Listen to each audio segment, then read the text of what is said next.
Ready? Should I just get started? Hi, thank you very much for coming. If you guys sitting over there want to move over here, it would be a more intimate audience, but you don't have to. Anyway, welcome to this presentation. My name's Katie Nielsen. I'm the Chief Education Officer at Voxy, which is a web and mobile platform that we use to teach English to learners all over the world. And before this, I spent most of my career building language courses, evaluating how well they work, and doing teacher training. So today what we're going to talk about is big data and how you can personalize learning outside of class so that you can bring it into the classroom for an integrated approach to giving your learners the practice they need. I'm going to start with an introduction to how we're thinking about language learning, how we're thinking about using data. Then I want to talk about language learning and technology briefly because that's where we're getting all of our data from. Talk about what kind we're getting, and then really practically speaking how to use it. And I'd like to make this, I know we're being live broadcast, but I'd still like to make this as interactive as possible. So if anyone has any questions, if I say something that's confusing or if you'd like more information, please let me know. So the first thing I want to talk about is what is big data anyway? I made that the title so people would come to this talk, but really, I mean, who knows what that is? Like, what does big data mean, and what are you supposed to do with it? Last week, I was talking to some teacher trainers, and you know what they had to say about big data? How do you get the teachers to look at the data before class? How do we get them to do anything with it? And that's the real question. So what I want to talk about today is having a strategy and an approach for what you're collecting, how you're going to use it, to make sure that you're doing something useful with it. Because if you're not using the data you collect on learner performance to solve a problem, then it's not helping you do anything. Like, who cares how much of it you have? If you aren't using it and it's not making language learning easier for them, then there's no point in it at all. Just to level set, learning a language is learning a skill. And what does that mean? It means your learners need to practice doing things in order to actually learn a language. Now, this is important because it's the framework we're going to use to talk about activities inside of class and activities outside the classroom. Now, anytime you go to an academic conference and you find people who do research on things like language learning, you're going to find as many different opinions about how things work as academics in the room. Setting all that aside, if you look at 100 years of empirical research on how people learn languages, everyone can agree on these four things. Learners need access to input. Learners need to practice producing the language themselves. Learners need opportunities for interaction, and learners need feedback. So any good language course needs to make sure that you have these four elements. And this is where you start thinking about, what am I going to do in class? What am I going to do out of class? Because giving learners access to input that makes sense for them is best accomplished outside the classroom. You don't want to have 30 learners sitting in a classroom all listening to the same thing. Every learner needs something different, and they should get that practice outside. What you want to do inside the classroom is integrate all the work learners have been doing on their own with what's happening inside your room itself, giving them practice with interaction, giving them practice getting feedback. We know language learning has to be personalized. One size doesn't fit all. Every student is going to learn differently. Every student has different goals, has different needs. And if you try to teach everybody the same thing, then nobody's going to pay attention and nobody's going to learn.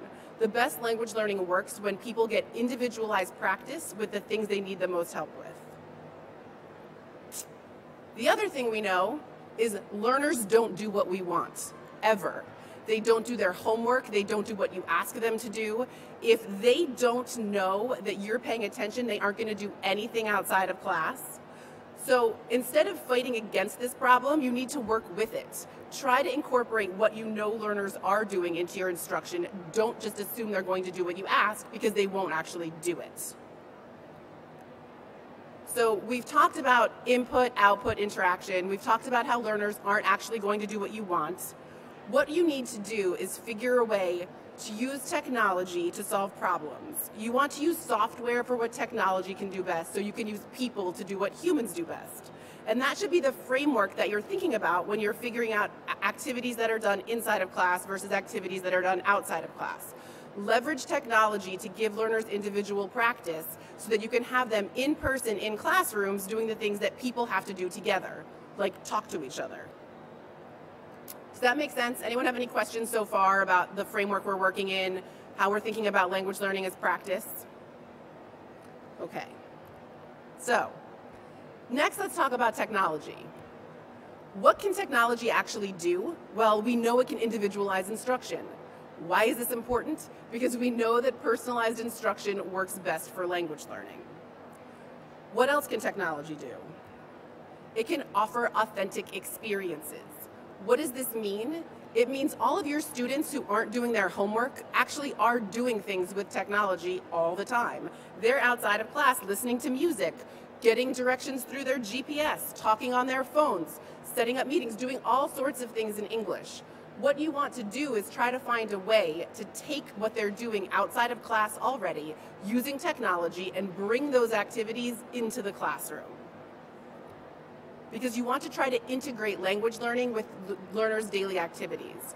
Instead of thinking about what happens inside your classroom, think about what your learners need to be able to do both inside and out of class, and set everything up in one cohesive unit. Because we can also use technology for reporting so that you can plan what to do in class. So we know that your students aren't going to do what you tell them to do. We know they're only going to do work if they think you're checking their work. So what you want to try to do with technological tools is collect data on what learners are doing so that you can design classroom activities around what they've actually done.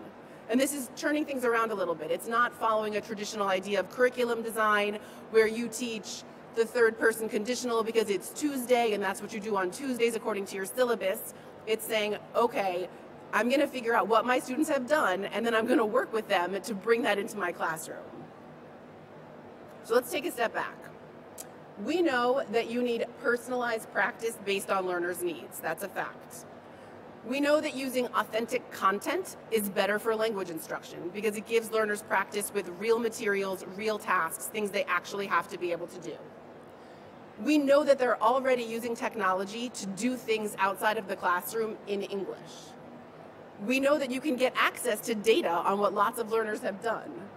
So you take those four things together and then you design in-class activities around the stuff that learners have already done outside of the classroom. Does this make sense? Yes? No? Questions? So, what kind of data are we collecting? We want the data that we get to help us solve a problem.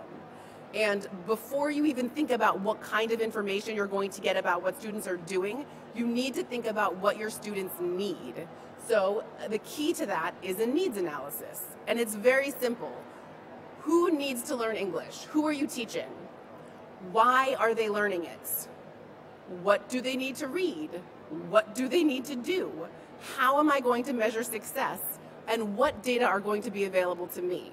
And if you answer those questions before you begin teaching, before you design your classroom activities, you're going to have a much better luck at actually giving learners experiences they need and incorporating what they're already doing into your instructional design. Real-world materials are key. If you teach learners with scripted dialogues that are written by materials writers, you're not giving them real examples of authentic English that they can then go use to figure out what it is they want to be able to do in the real world. So bringing in materials into your classroom that are authentic is incredibly important.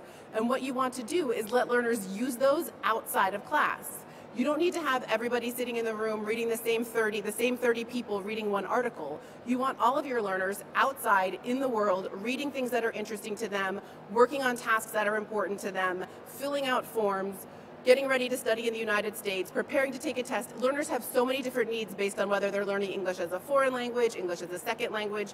Figuring out what they need and giving them the practice they need that's individualized is what should happen when they're working on their own. So that when they come into your classroom, you give them things to do that they can all do together, regardless of what they've done outside of class. You also want to use the information you get about what your learners have done intentionally. So depending upon the learning management system you use, the software you use, the tools that are available to you, you're going to get a lot of different information about what your students have done. And you want to have a reason to review that information. You want to understand how engaged your students have been. Have they been in the platform doing work? What have they been learning? Where are their gaps in their skills? Are they doing what they're supposed to be doing? Are they even logging in?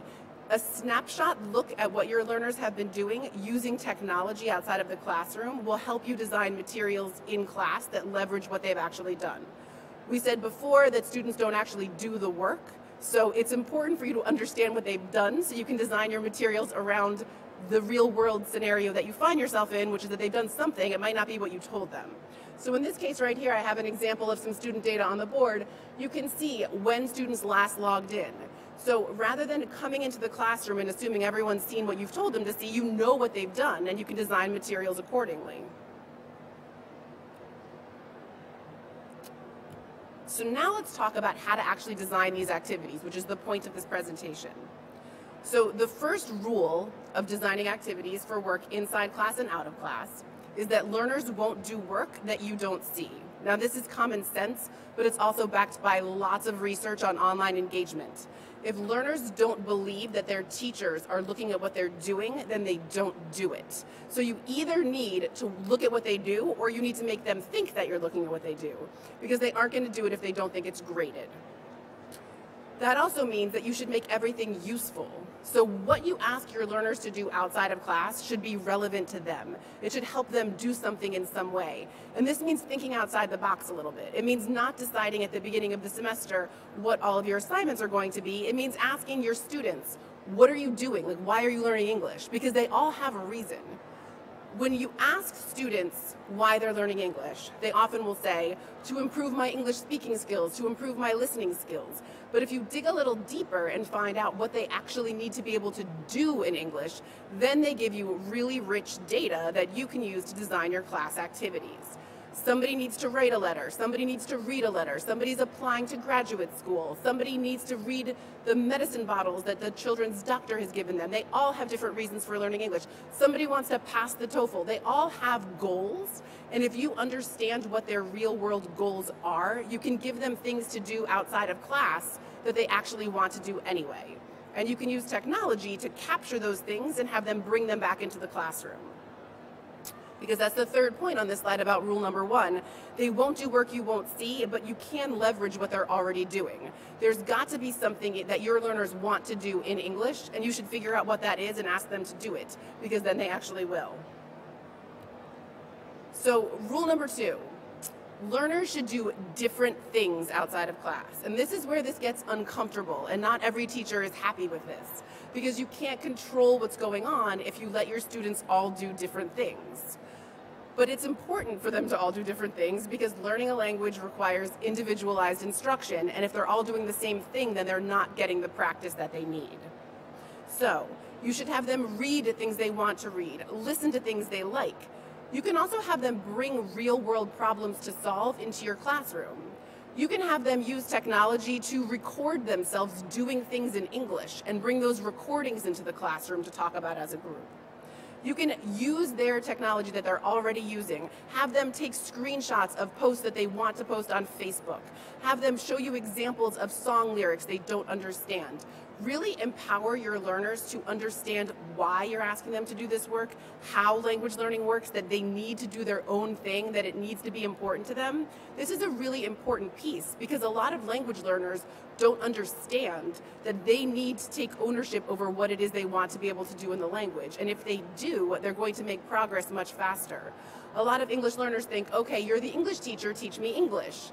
And like, well, what does that mean? You're the English student, you need to tell me what you want to be able to do in English, and then I will teach you to do those things. And if you practice doing those things on your own, you're going to make progress a lot faster. Simply flipping that switch for students and making sure they understand why the personalized practice is so important is incredibly useful when you're building an integrated program with in-class activities and out-of-class activities. So rule number 3. In-class activities need to be action-oriented. So the benefit of technology, the reason why you want to use it to individualize instruction, is because every learner can have a different thing. But in the classroom, you need to try to give people the same thing to do that leverages all of the different things they've done. So in the classroom, they can meet with a partner and talk about a vocabulary word that they found last night that they don't understand. They can tell each other about the articles they've read. They can play songs for each other that they like. They can look at a video recording that each of them has made doing something real in English and talk about it. So you're giving the class the same thing to do, a task, something that's action-oriented, something that everybody can do that draws on what they've done outside of class. And you're doing this to help solve the problem of learners won't do what you tell them. They will do what you tell them if they have to. And so if they need to have found a song that they like as their homework to bring to the classroom, then they'll do it because they have to use it in class. If you give them something that's separate and isolated, they aren't going to do what it is you want them to do. Some ideas of things you can do in class with your students are collaborative writing activities, where you have them work in a shared document to accomplish some goal that one or the other of them has. Information gap activities, where one student knows something and another student doesn't know something and they need to work together to figure out the missing pieces.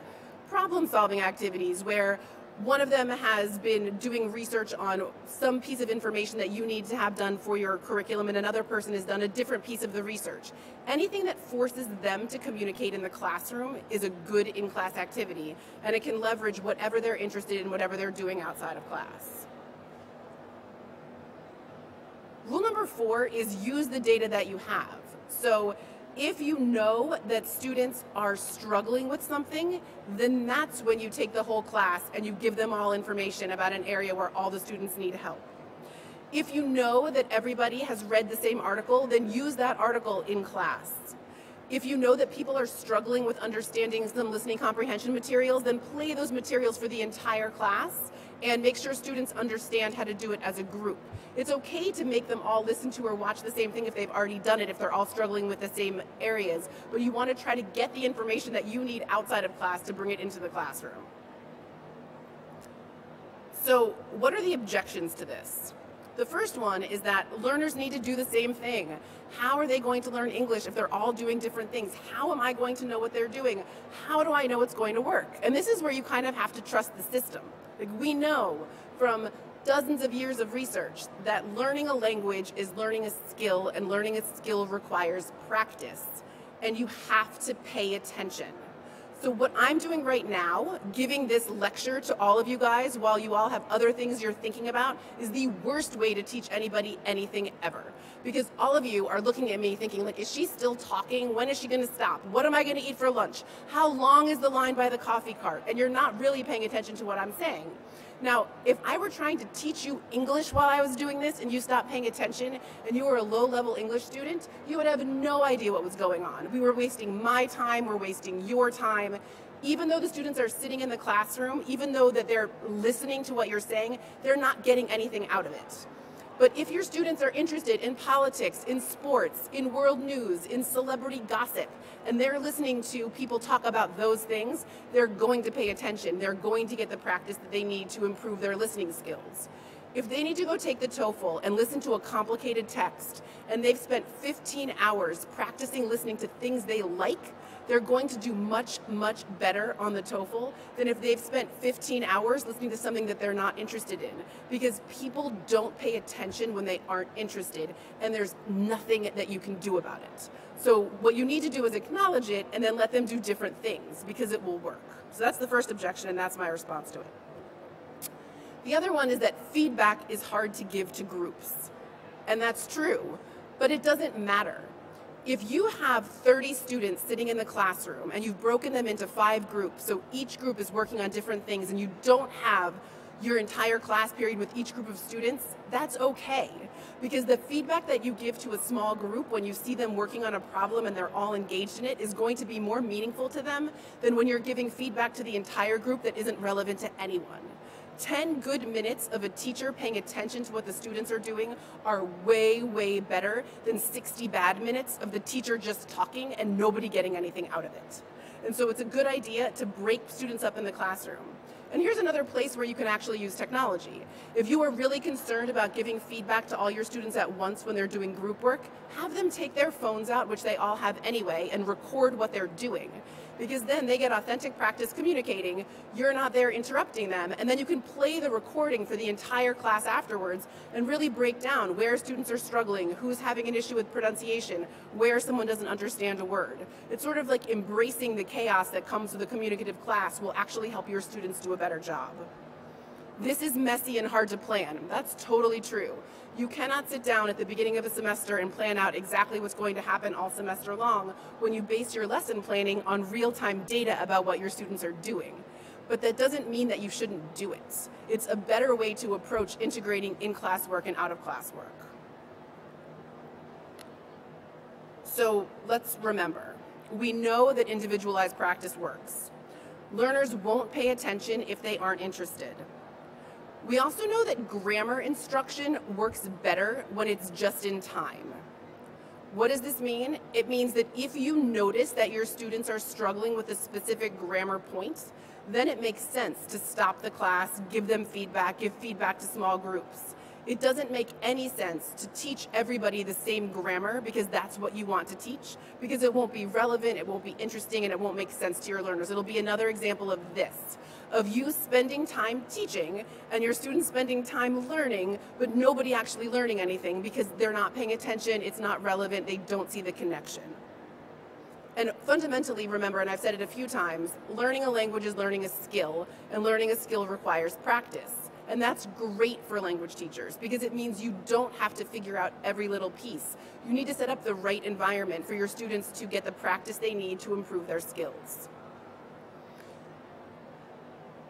So now I want to talk about how we determine whether or not this works, because you need to measure your outcomes. And that's another thing that you can do with data. Using big data to solve language problems, you need to make sure that the information you're collecting will actually help you evaluate the success of your language learning course or program. So here's some research-based outcome metrics that you can use that will help you leverage data. The first is time on task. Any tool you use, any learning management system, any platform should tell you how much time your students are spending learning, and you should look at this. Now, why is this important? It's important to make sure they're doing something with the tools you're asking them to use because, as I said in the beginning, they don't. So you want to look and see what's happening so you can tell them to use them more if they aren't, so that you can stay on top of what learners are doing outside of class. But another reason why measuring what learners do is so important is because it will help everyone make better decisions about how long it takes for them to meet their goals. Online tools let you collect really fine-grained information about how long learners spend studying, and so you want to use that to help you make better decisions about how much time you should tell them to study, how much time you need in class. Another thing that you want to look at when you're evaluating the effectiveness of how well your integrated approach to using outside of class information on inside of class activities is demonstrated mastery of language and content. Are learners improving their proficiency? How are they doing on your tests? Are they learning vocabulary words? A lot of these things you can automatically measure with any of the language learning tools that you have in your portfolio, and you should use them because you should decide whether or not what you're doing is working. 360 satisfaction is important, especially if you take an approach where you make sure that learners understand that learning is individualized, that they're learning a language for a reason, and that being able to meet their own goals is what they're there for, then they should be able to tell you whether or not what you're doing is working. And that's another valuable data point that you should have. And the final piece of this is real-world success. So every single person is learning English because they want to do something else with it. They're not just learning English because learning English is cool. They have an objective.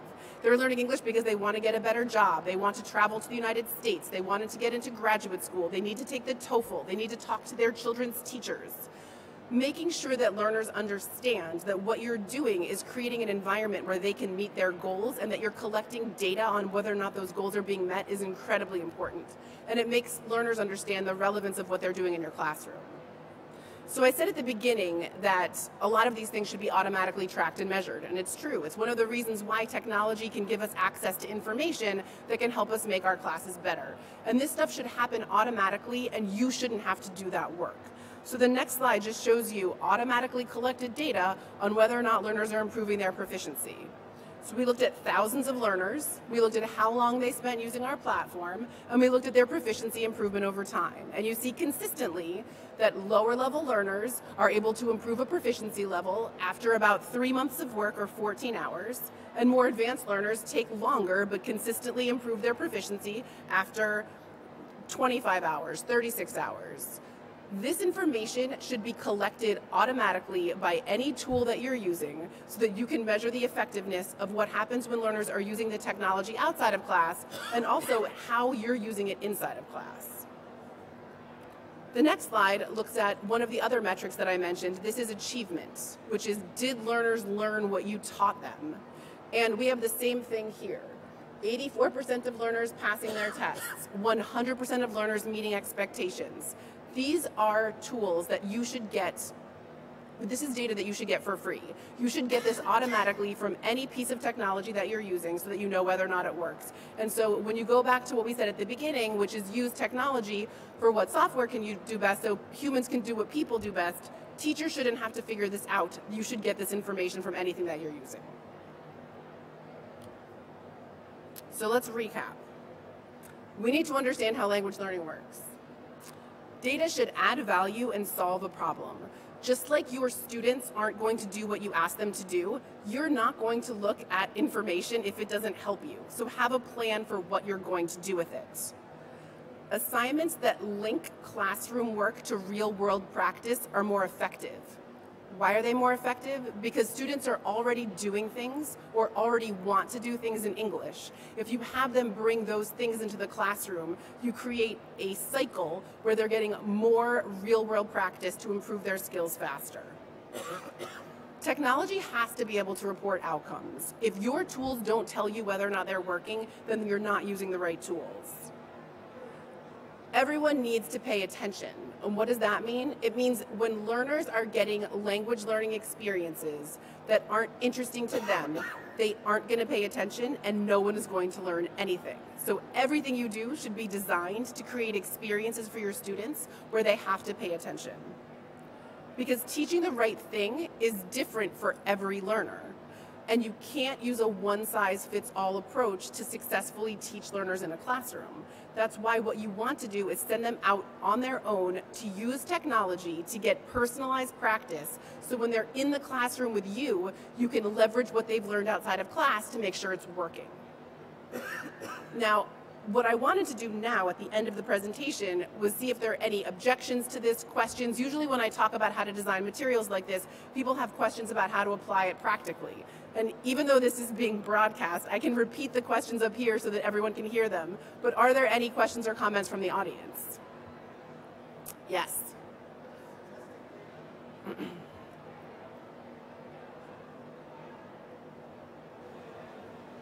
Oh, good. Hi, so the testing data that you showed just Yes. a few slides ago, that was all testing just within the Voxy platform? That was all testing within the Voxy platform. Okay, so there were no other external measures like TOEFL scores or anything like that? I do have other external measures with different N sizes of different learners, but that was all using a global proficiency assessment within the Voxy platform. Okay, and can you just talk a little bit more about those tests? What they're skills were tested? measuring? Yeah. Sure, so the proficiency assessment that I put up there was the one that we have internally that looks at listening skills, reading skills, integrated reading vocabulary and grammatical competence, and speaking skills. It's a domain agnostic test that has 6 different forms with different items, and it's intended to measure learners' global proficiency. All right, thank you. You're welcome. Any other questions? Comments, ideas about how to create practical activities in class using the information you get from learners out of class?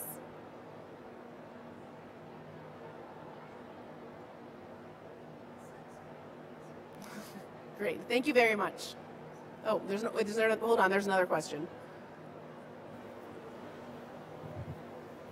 So I'm not really familiar with the Voxy platform, so could you give an example of how you would bring that into the classroom?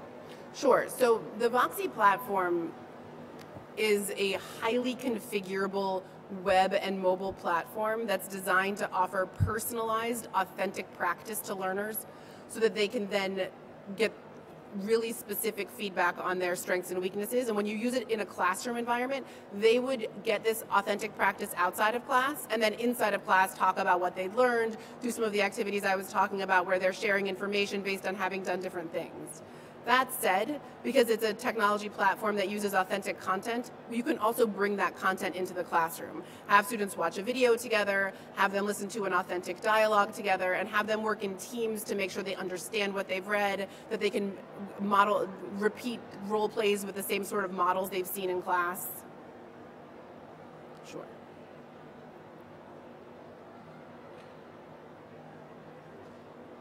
And whoops, another question. Oh, yes. I was just curious if you have any findings from like using Voxy in Asian contexts, because these students are the most kind of students which don't really take ownership of learning the language. So I was just wondering if you have any, experience in that. I'm actually working on collecting a lot of data right now from using Voxy in Asian context because I have a lot of learners in Southeast Asia who are using it at the moment.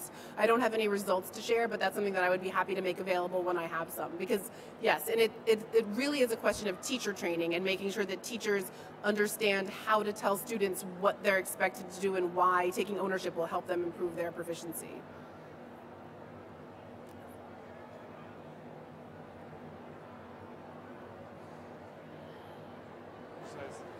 Hi there. Could you talk a little bit, near the beginning you talked about the importance of feedback. Yes. In particular. Can you talk a little bit about within the platform itself, what type of feedback the students receive and from whom? Sure. So in the platform itself, learners get feedback on vocabulary and grammar and reading and listening as they're doing activities, like based on the automatically corrected activities that are part of the autonomous study. Learners also get feedback on writing and speaking from teachers within the platform as they're working on real-time synchronous lessons, either all in a shared document for a writing lesson or in a group conversation class or in a one-on-one class that's working on really targeted speaking and writing skills. So it's a combination of the two. But the platform itself adapts in real time based on learner performance. So if they're getting the same vocabulary words wrong over and over again, they'll see those words again. If they're getting them right, then the activities are made more difficult.